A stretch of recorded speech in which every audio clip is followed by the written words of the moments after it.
The morning that shattered my world began at 9:42 a.m. with a single email. Just one line, just one sentence, and everything I thought I was collapsed in front of me. It wasn't a loud moment. It wasn't fireworks or shouting. It was quiet, almost too quiet. I remember staring at the words on the screen, feeling my chest tighten as if the oxygen had been sucked from the room.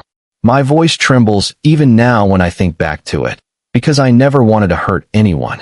I never wanted to hurt my family or cause them pain. I wasn't searching for revenge. I wasn't out to destroy anything. I simply wanted space. I needed air. After years of carrying burdens that weren't mine to carry, I needed to put them down.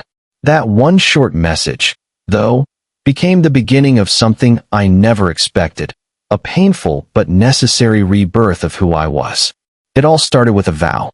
Not just a promise between two people in love, but a vow built on years of storms, sacrifices, and the kind of scars you can't always see. Nora and I weren't a couple who had everything handed to us. We didn't have wealthy families paying our bills or smooth roads laid out in front of us. What we had was survival, pure, stubborn survival. Together, we endured nights of uncertainty when medical bills stacked like bricks around us, when we worked until our bodies ached, and when the fear of losing the roof over our heads felt like a shadow that followed us everywhere. But somehow, in the middle of all that, we found love that felt unshakable. So when we finally decided to marry, we didn't dream of extravagance or castles or hundreds of guests. We wanted something small, intimate, and filled with meaning. We chose a mountain lodge far from the noise of the city. That morning, the air was sharp and cold, the kind of cold that bites your skin but makes you feel alive. The peaks glowed gold as the sun began its climb, and soft lanterns hung from wooden beams like fallen stars. There were no crystal chandeliers or flower walls like the ones you see in magazines. Just 50 simple wooden chairs lined up, wool blankets for warmth, and the kind of silence you can only find when snow muffles the world. But at the heart of it all stood a sculpture. A centerpiece that looked ordinary to strangers, but carried the weight of everything Nora and I had fought for. It was a 3-tier wooden sculpture, carved from polished oak and etched with ivy patterns that spiraled across its surface. It had cost me $4,000, more than I had ever spent on anything that wasn't a necessity. People thought I was foolish for it, spending so much on something so temporary. But to me, it wasn't just decoration. It was a rebellion. It was proof that after years of barely surviving, we could finally create something beautiful, something that shouted to the world, "We're still standing." That sculpture wasn't just wood. It was blood, sweat, tears, and every sleepless night that had brought us here.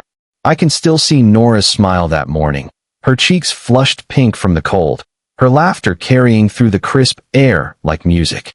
For a brief moment, it felt like we had outrun the world, as though nothing could touch us. And then my sister arrived. Leia came late, boots crunching against the frost, her phone in her hand, its screen glowing like a harsh spotlight in the gentle morning. She didn't greet anyone. She didn't hug me or smile at Nora. She barely even looked at us. Her eyes were fixed on her phone as if the ceremony were an afterthought, something to pass the time until she could return to her real world. I tried not to notice at first. I told myself she was just nervous, maybe overwhelmed. But the tension in the air told another story. Nora's hand tightened around mine, and though she smiled for the guests, I felt her pulse quicken. Something was wrong. The ceremony itself passed like a dream. The vows, the laughter, the warmth of being surrounded by the few people who truly mattered, it all wrapped around me like a blanket. And when we kissed, when we promised ourselves to each other under that glowing sunrise, I thought nothing could taint that moment. I was wrong. Later, while everyone gathered inside for hot cider and simple food, whispers began to ripple through the room. People glanced at their phones, their eyes darting toward me, then quickly away. My chest tightened as dread curled inside me. It didn't take long for the truth to come out. My sister had been posting, not just photos of the ceremony, but captions filled with venom. She wrote about how foolish I was to waste money on a chunk of overpriced wood. She mocked the simplicity of our wedding, called it cheap, called me desperate to impress. She didn't stop there. She dug deeper, spilling family secrets that were never hers to share, about our debts, about Nora's health struggles, about nights we had barely scraped enough to eat. She painted our love as pathetic, our celebration as laughable. And people listened. Within hours, her words spread online like wildfire.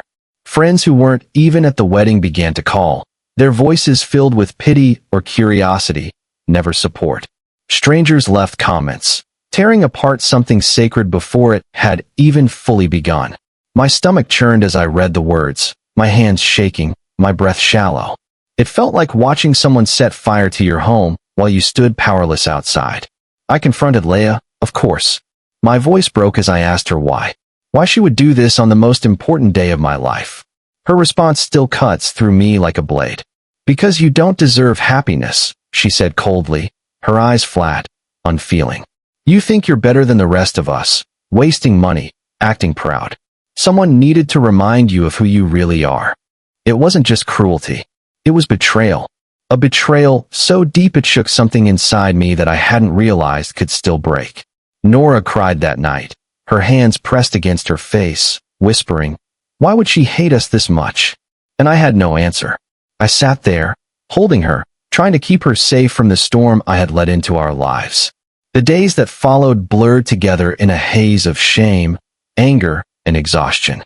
Every time I closed my eyes, I saw that sculpture, the one symbol of survival we had clung to, reduced to a joke online.